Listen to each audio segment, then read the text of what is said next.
Ng Mother's Day, anong balak ninyong magkikita?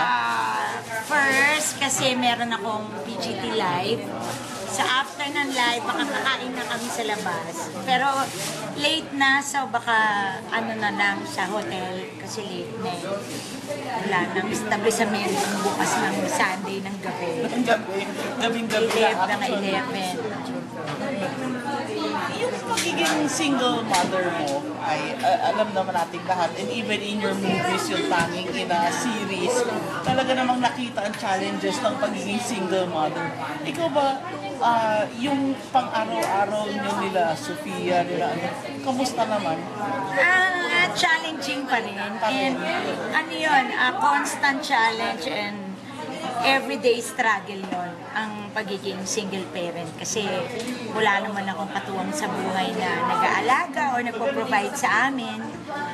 Si God, syempre, pero sa tao, wala talaga. So, struggle siya talaga. Pero masaya, bukod sa challenging, ang ano doon, ang gift mo is yung pagmamahal at pag napalaki mo na mabuting tao yung mga bata. Nakakatuwa kasi napalaki mo yun mag-isa and parang gift mo yun at saka ano yun, karir mo, kinarir mo, ika nga. Yung pinapaalalahan mo ba yung mga anak mo na they have to finish their schooling muna, mukha bang may interest sumunod sa yapak ko sa showbiz yung mga bata? Oo, pero ang usapan, magtapos mo na kayo ng pag-aaral. Pag gusto niyo talaga na mag-showbiz, okay lang. Pero tapos kayo ng pag-aaral. Sino dun sa tatlo ang mukhang... Yung dalawa, yung panganay, tsaka yung babae. Si Nikki kasi, okay lang sa kanya yung tumugtog.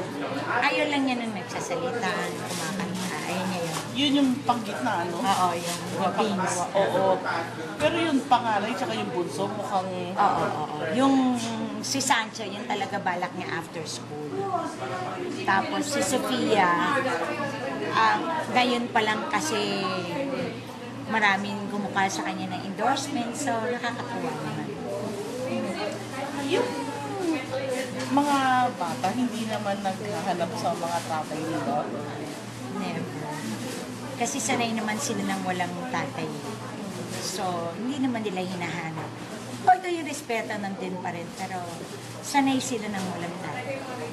Hindi mo naman sila inaano doon? Wala eh. Nasa Amerika yung isa, si isa malayo din. Oo. So, ganun lang ang buhay nila. Ako lang talaga yung buhay nila.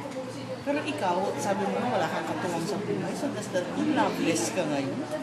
Matagal na akong loveless. Kaya, yung mga nababalita, mga date-date lang yun. Showbiz date, showbiz.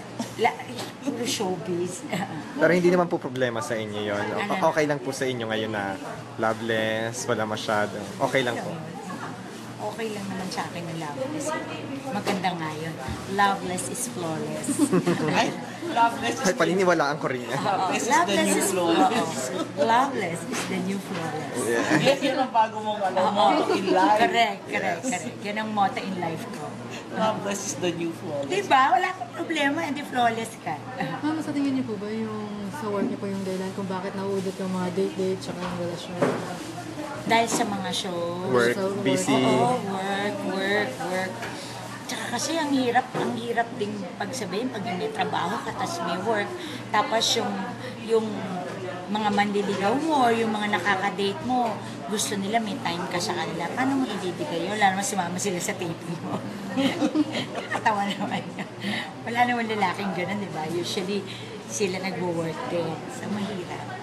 Pero doon sa mga nabalitang mga kadate mo na merong foreigner, may Pinoy, ano ba ang mas type mo talaga? Pinoy or foreigner? Sino magkakagusto sa akin? Nagkakagusto eh. Foreigner, minsan Pinoy din, depende. Kasi parang dumarating din sa yung dumadating siguro sa age na yung parang napapagod ka. Pagod ka mag-entertain, pagod ka mag-ganyan. So parang masarap lang mag-work, mga bata. May time siguro talagang gano'n. may phase ng buhay mo na gano'n. So, nandun ngayon sa phase ng buhay ko. Pagod akong mag-entertain. Hindi ako pagod sa work. Pagod ako mag-entertain. Nakakapagod rin kasi paulit-ulit, di ba? K-entertain ka. Tapos ganyan, getting to know. Tapos hindi naman kayo magkakasundo. Meron, gano'n. Nakakapagod yun, ha? Hindi niyo po priority talaga. Oo. Nakahagard. Nakahagard yun, di ba? Ay, ang plano mo dito sa November, yung birthday concert. Magbo-birthday concert ka ba? Hindi na siya matutuloy. Birthday party na lang. Bakit? Bakit po? Sayang Kasi naman. sayang naman yung opportunity na every time magbo-birthday ako, pinapagod ko sarili ko sa pagsashow. Ngayon, bihira lang ako magkaroon ng 11. Tapos 47 ako, so 4 plus 7, 11. At ang lahat 11, i-plus nyo yung birthday nyo sa age nyo. Ang total 11. Lahat ng tao. So parang hindi ba auspicious date yun na dapat nga all the more na mag-concert ka para swerte ang work? Swerte naman ako sa work. Hindi ko na kailangan paguri sarili ko sa 11. Stressin ko na naman sarili ko.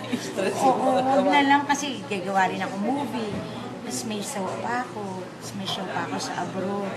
Paano ko movie na matututukan gagawin mo? Metro Manila Film Fest.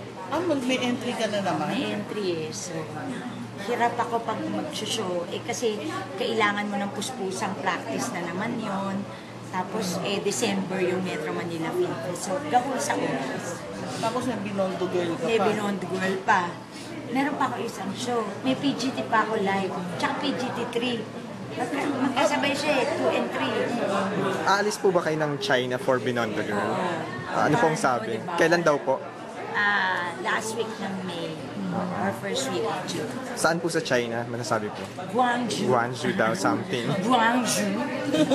So, mag-aaral din po kayo maging chef? O, Magchi-Chinese po ba? Nag-aaral yata kami. 2 weeks, Mandarin. You're playing anong role dito sa Yung hindi ko pa nagagawa. Nanay ni Kim Chu. Bago?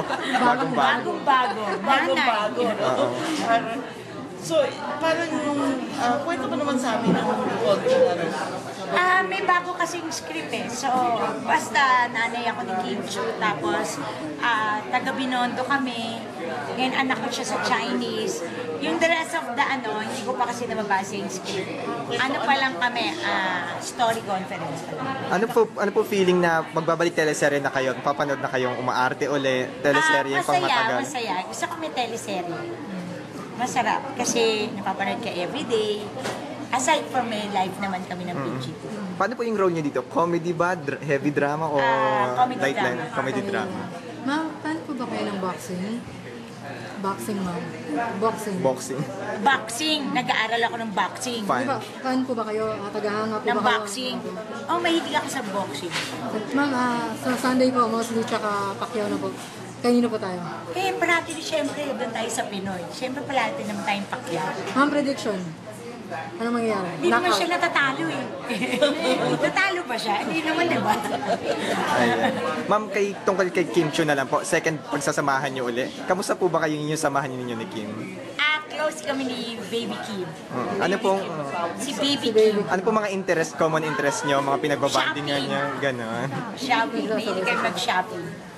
Kaya masaya. shopping? Saan kayo Hindi naman, mahilig lang kami nung pag kunyari may nagbebenta sa akin, papapuntahin ko sa kanya. Bentahan niya si Kim Chu. Pareho kami yung mahilig. Yun. Tsaka, bibili naman siya. Pero kumusta naman siya work? How is it to work with her? Si Kim Chu, isa sa pinakamasipag na bata yan sa ABS. Hindi yan tumitigil mag-work. Hindi talaga. Work. Yan. Yan lang ang ginagawa niya sa buhay niya. Work and shopping. Parang ikaw lang. Nga po, work at loveless po kayo Oo, pareho. work, loveless, at loveless shopping. kayo pareho. Bigyan niyo naman na sa amin yung shopping. Sige po. Work, loveless, and shopping. Loveless is the new floor. Tama.